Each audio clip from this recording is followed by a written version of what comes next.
তো মেলা বাড়ি যাওয়ার জন্য এই সাজাসাজি চলতেছে এখন, ঠিক আছে। তো এবার মানে বন্ধুদের এখানে মানে মেলা ঘুরবো, তো তার জন্য। তো হাই এভরিওয়ান, তো welcome to my new blog. তো আজকে হচ্ছে শুভ নবমী, তো শুভ নবমীর সবাইকে শুভেচ্ছা। সবাই ভালো করে ঘুরো, সুস্থভাবে ঘুরো, ঠিক আছে। তো ভাগিনা আর আমি রেডি হয়ে গেছি। তো বোন আর ওর বৌদি মানে এখনও মানে সাজতে আছে। তারপরে বোন জামাই এসে বোন জামাই রেডি হচ্ছে। তো তিশান তো রেডি হয়ে আছে। তো তিশান বলতেছে চলো, টোটো এসে আছে ওখানে।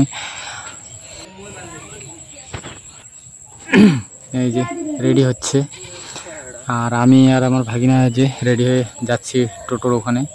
তো এখান থেকে অল্প রাস্তা যাইতে লাগে।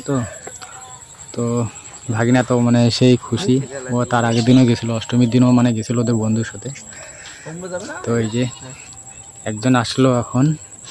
তো বোন আর মানে বোন জামাই এখনো আসে নাই। তো এরা দুজনে মানে টোটোতে বসে আছে এখন।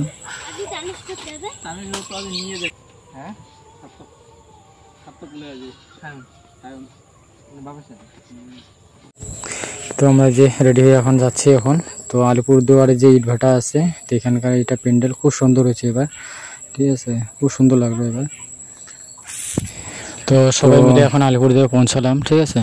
তো মানে আলিপুরদুয়ারের মধ্যে যে আছে মানে স্বামী বিবেকানন্দ ক্লাব যে আছে, সব থেকে বড় মানে প্যান্ডেল করে। তো ওখানে প্রথমে যাব। তো বোনেরও শরীর ভালো নয়, তাই আর বেশি মানে প্যান্ডেল ঘুরবো না, 3-4টা ঘুরে চলে যাব। তো এখানে যে আসলাম এখন, দেখতে পাচ্ছ প্যান্ডেলটা। তো তোমাদেরকে মানে স্বামী বিবেকানন্দ ক্লাবটা কেমন লাগছে কমেন্টে অবশ্যই বলো। চ্যানেলটিকে সাবস্ক্রাইব করে আমার পাশে থাকো সবসময়। যে বোনরা মানে সেলফি তুলতেছে, বোন জামাই, তারপরে ভাগিনা।